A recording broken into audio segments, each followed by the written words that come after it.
What's up mga motorista? Adrian here. Welcome back to another video. Maraming salamat sa pag-click sa ating video for today. Let's talk about the all-new Toyota Wigo because in Malaysia, yung Perodua Axia, which is basically the Daihatsu Ayla, nilaunch na nila yung all-new generation. So I think Malaysia's the first one to get it. And I think Toyota Philippines will follow as well with that next generation Toyota Wigo. Tignan natin kung ano yung mga specs and features niya, and let's also take a look kung ano yung in store for the Filipino buyers. So, simulan natin sa kanyang body. So, yung body ng ating next generation Toyota Wigo will obviously be the new DNGA platform or Daihatsu New Global Architecture, no? It's basically Toyota's new global architecture but in Daihatsu's naming scheme. So yung ibig sabihin nito, you get more rigidity, better handling, and also mas solid built yung ating all-new frame or yung all-new chassis ng ating Wigo. Next to that is they retained actually the same engine, no, the 1-liter 3-cylinder engine that has been in the Wigo for quite some time na. No, nothing wrong about that engine, very fuel efficient, no. What's not good is the 4-speed automatic that the current Wigo has because again, you're limited by the amount of gears, especially on the highway, medyo mataas yung revs mo. Now, they've given it the DCVT transmission from Daihatsu, no. This is a lot better than a normal CVT because it does kind of mimic real gears instead of that rubber band type. But don't get me wrong, it's still a CVT pero you'll get a lot of benefits from a CVT transmission than a 4-speed automatic transmission. And that's what we're after kasi obviously si Toyota Wigo is for new buyers or new car owners as well as the ones that are basically city dwellers na andito lang talaga mostly in the city, nagko-commute sila sa kanilang mga sasakyan, no. I don't think that if you commute on a pickup truck or an SUV is practical, no. I really do think that what makes sense here in the city is small cars, no, easy to park, easy to live with around town, and matipid pa sa gas. Now, this all-new Wigo will obviously get the changes that we've seen sa ating Toyota Raze and also Toyota Avanza. So, when it comes to the outside, no, so there is lots of sharing sa kanilang mga parts, no. If you take a look at the lower part of that bumper sa ating new Toyota Wigo, no, although it's not gonna be exactly the same yung forma nito sa kanilang Perodua Axia sa Malaysia, but again, it gives us an idea kung ano yung mga parts na might as well makita natin. Now, the lower part of the bumper is very inspired by the Toyota Raze. We have your LED daytime running lights there, and also sa ating headlights has been changed as well, no. For this Axia na AV variant, which is their top spec model, no, it does have reflector LED headlights which looks really nice, no.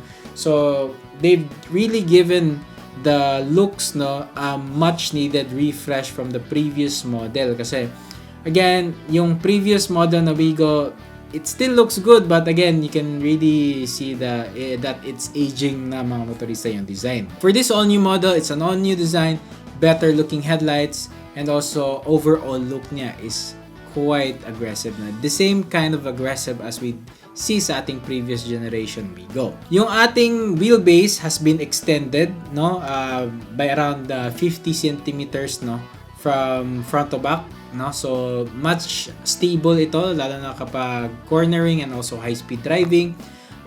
Wheels, I don't think they've changed a lot, no, sa kanilang wheels. 14-inch rims, it's still disc brakes sa harap and drum brakes sa likod. And also pagdating naman sa rear part, it kind of looks like Honda Brio sa likod mga motorista, no.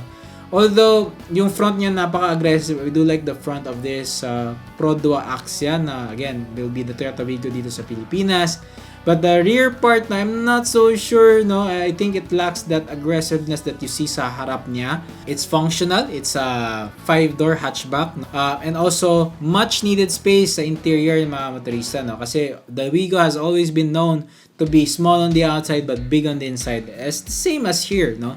And with those improvements sa ating interior, so let's take a look at the interior now. The interior sa ating Wigo is quite good, no. Very raised like yung kanyang exterior with a floating touchscreen display in the middle, no. I do think that's a 8-inch or 9-inch display for the top spec model.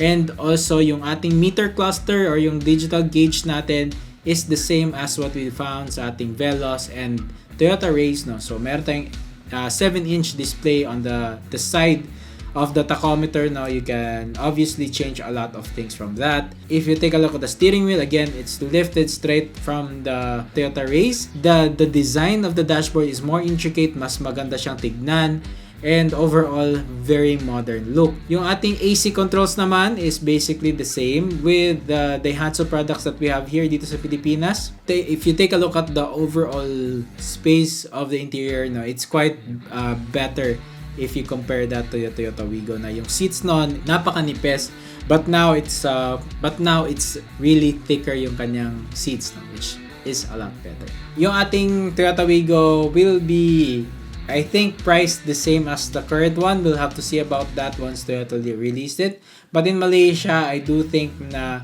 they priced it well.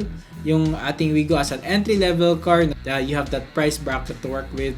I do think that the Wigo will be a very good seller, especially the top-of-the-line model when it comes here to the Philippines. We have a new body, we have a new transmission, which bodes well for the overall efficiency of the car. We have this DNG architecture that aerodynamic looking than the previous Wigo as well. Mas nicer yung interior niya. It is in line with the family of designs from Daihatsu, which looks really nice as well. So, what do you think, mga motoristas, sa ating Toyota Wigo once it is launched here? I do think na merong differences when it comes to the front end design, but in general, body, taillights, and headlights will be the same sa Malaysian model, which is called Prodwa Axia. So ayan mga motorista, na yung ating time for today. Maraming salamat and I'll see you on the next episode.